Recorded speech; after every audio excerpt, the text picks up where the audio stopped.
You are listening to the Money Mindful podcast with your host, Meaghan Smith. Episode number 1. Money. It affects our everyday life. But how do we make more of it? Manage it. And make sure we make the most of our money. Welcome to Money Mindful, a podcast to teach and support you as you learn to manage your money. Hello, beautiful people, and thank you for joining me on the very first episode of the Money Mindful podcast. This podcast is all about money. I'm going to be sharing practical information with you on how to make it, how to manage it, and the mindset you need to create it. In each weekly episode, I will share practical information about money that you can apply in your life, as well as focusing on the mindset you need to make it. I'm going to share with you what I personally do, not because I think that is the only way or the best way, simply because I think it can be so valuable to hear what other people do in order to learn for yourself what's possible. It's a very different experience reading a strategy in a book as opposed to hearing what a real life person is actually implementing for real in their life. And if one listener applies something I do or learns something in this podcast that has a positive impact on their life and their finances, my work is done, and I will be very happy because this is what this show is all about. I'm very passionate about empowering myself to be financially literate, and I really want to empower others to be the same. I've created this podcast because I just want to share knowledge about making and managing money. There is so much practical information and strategies available to make more money, and I will certainly be giving you lots of information about that. But I also want to dive a little deeper and explore the mindset behind having money and abundance in your life. You can create more money in your life by improving your money habits. Certainly you can. I have no doubt about that. But I also believe the way you think about money and the beliefs you have about money determine how much you will have. I've read a lot of books about investing and personal money management, which have been really helpful and fantastic. But the information I have also really valued and craved is hearing other people's stories. I love hearing about other people's wealth journeys. In fact, I'm fascinated. I want to know, what do investors do? Who are they? I want to talk to them. Who do they bank with? What insurance do they use? Did they use a buyer's agent to purchase their investment property? I want to know it all because it helps me uncover what I don't know, right? So over the course of the first season, I want to give you a bit of a crash course in the basics to managing your money. And then as the show progresses, I will be interviewing everyday investors and moneymakers as well as expert guests to share information that's industry specific with you so you can learn more about all things money.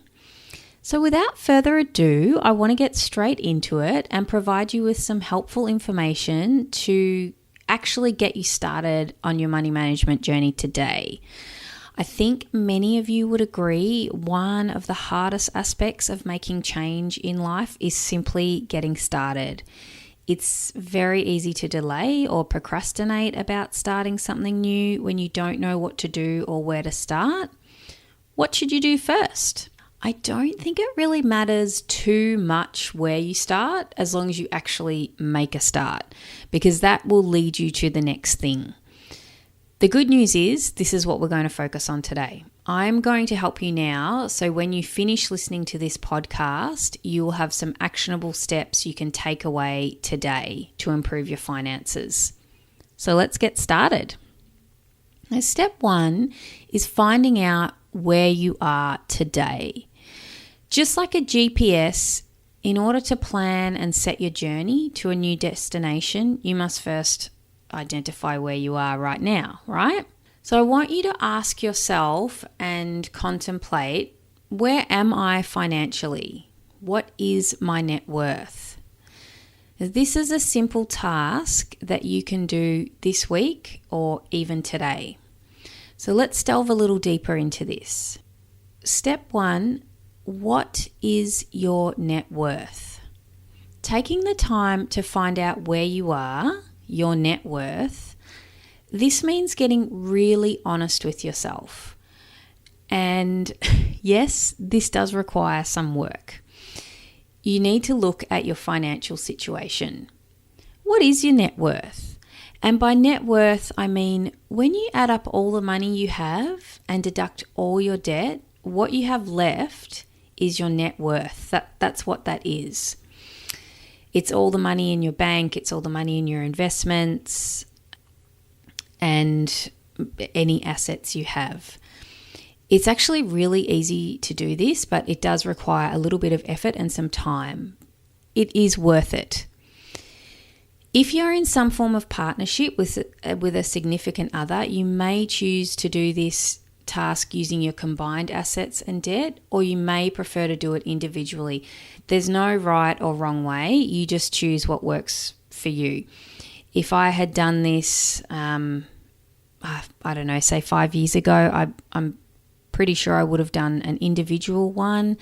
But now I have 2 children with my partner, and it makes total sense that we would do it together because all our finances are combined. So I want you to write 2 lists. The first is a list of all your assets. This includes your house if you have one, your car, your household items, for example, clothes, white goods, camera gear, your bicycle, basically anything that you can sell. Now, this isn't a traditional way of looking at assets. Some would argue that your home and car are liabilities, not an asset, and I do agree. But for the purpose of this exercise, I just want you to gain an understanding of if you sold everything you own today, how much money would you actually have? Now, the second is a list of all your debts. I want you to write down everything you owe. Car loans, personal loans, mortgage, HEX or help debt, I think it's called now, any student loan debt you have, credit card debt, the debt that you still, that $5,000 you still owe your mum from a loan you took out years ago, that debt too, just put it all down. And then you need to subtract your debt from your assets. This will give you your net worth. And this will tell you a lot about what you believe about money and where you are right now financially.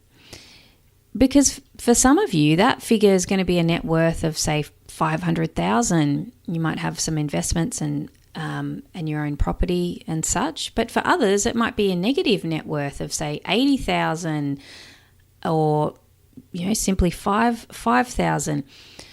Whatever number your net worth is, especially if it's in the negative, please don't freak out or beat yourself up about it. It is okay. It's not useful and doesn't help you to get down about it, about where you're at. The whole point is to identify where you are so you can decide if you want to make some change. The only thing that matters is that now you know where you are, you can start to work on where you want to go. To make this easier for you, I've included a template in a worksheet for you, and you can access it in the show notes. Now, this is a simple exercise. I don't want you to dismiss it because it seems so simple, or because you might try to convince yourself you don't need to do it. And let me explain. Just like someone who is overweight and doesn't want to get on the scales, they're in denial, they don't want to acknowledge or know what they really weigh. It's exactly the same with money. Some people are in complete denial about their financial situation, not looking at bills or managing their debt. Wherever you are financially, it's okay, it's fine. But to change direction financially speaking, you need to be honest with yourself. Look at your finances and know where you are so you're in a position to make change. And if you don't like what your net worth is, you can change it. So your homework assignment this week, and yes, there will be homework on this podcast, and this is probably a good time to mention that I am a school teacher. So I will be holding you accountable. Your homework is to take the time to find out where you are today. I would like you to complete the what is your net worth assignment. Now you know where you are. Next week, we'll focus on where do you want to go and what do you want to achieve. And if you're really nerding out right now and are interested in finding out more about net worth and balance sheets and things like that, I recently read a book, Your Money Milestones. It's a guide to making the 9 most important decisions of your life by a Canadian gentleman called Moshe Milevsky. And I really love his take on working out your net worth. He believes for most people, their most valuable asset during their working years is what he calls their human capital. So he presents the idea that our human capital, like at the amount of time that we have to work and produce income, should be viewed the same as other assets such as a gold mine or oil well. And when preparing a person's balance sheet to define our net worth, our human capital should be included. He calls it a holistic person balance sheet. This kind of really bent my mind a bit. It had never occurred to me to look at net worth in that way. So if you're interested in exploring this a little bit further, I'll put a link to his book as well in the show notes. So that's all I've got for you today, folks. I hope you have enjoyed the first episode. I would love to hear how you go doing the net worth worksheet. You can email me at meaghan@moneymindful.com.au.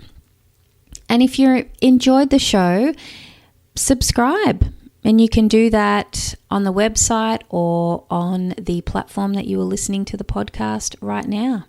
So get started with finding out your net worth and where you are financially.